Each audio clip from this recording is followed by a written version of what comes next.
10 years ago, a 30-year conventional mortgage, maybe a 5-year ARM was the most exotic thing any one of us in this room could have thought about getting. Well, now they're talking about a $700 billion bailout for all these fat cats on Wall Street.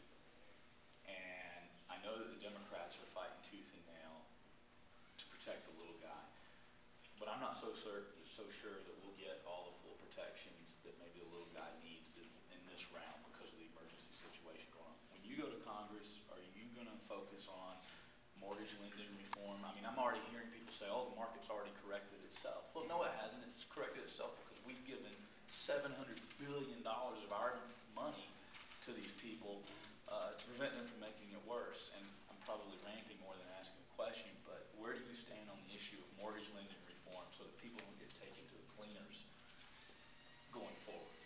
Thanks for that question too, Reese. You know, it's about accountability and oversight. And like I said earlier, when the administration proposed a plan to fix a mistake that they should have seen coming that should have never gotten there, they didn't ask for any oversight. They didn't build any protections or safeguards in. They just wanted a blank check, and there's something wrong with that. And if this is the piece that's being given to the American public today, and this is what we're being told about, and what they voluntarily brought forward, what's left for us to look at? And think of an iceberg. There's a little bit that's up on the top, and the majority of it's under the water. And what needs to be done to be able to uncover some of these questions? A lot of questions are still left unanswered. And I think that's what the American public is demanding. That's what they want to know. How do we get here? What happened? Who caused it? Why are they going to be rewarded?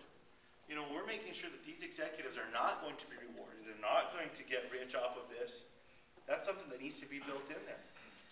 But whatever safeguards are going to be built in, make sure now what I'm hearing and what we're reading is that they're going to make sure there's no golden parachutes, that the executives are going to not get wealthy off of this, that homeowners are going to be able to stay in their home, that the taxpayers are going to have some type of involvement in this so they're not just letting Wall Street off the hook, are important principles to make sure that they should be in any package. They should be an important part of any legislation that we adopt. But the questions that are going to come after this are going to be crucial ones to make sure that we're looking at this, that we're going to have the right kind of safeguard, the right oversight, the right type of regulation, so that we don't have to face these problems again. And it's going to take asking those tough questions. Something I'm real proud of on the commission is we took on corporate irresponsibility with Quest. You know, they had some commitments to live up to obligations to the state of New Mexico. Not only were they ordered to, legally they were required to. They made the commitment, they gave their word, and still we had to move forward with an investigation that found that they were going to fall short by over $220 million in commitments to New Mexico. They wanted to try to settle for $85 million. We told them no way. We had to take them to the New Mexico Supreme Court and the Federal District Court to hold them accountable. And ultimately, they were on the hook for $270 million for their $220 million shortfall. $15 million, which got refunded back to New Mexicans, back to ratepayers.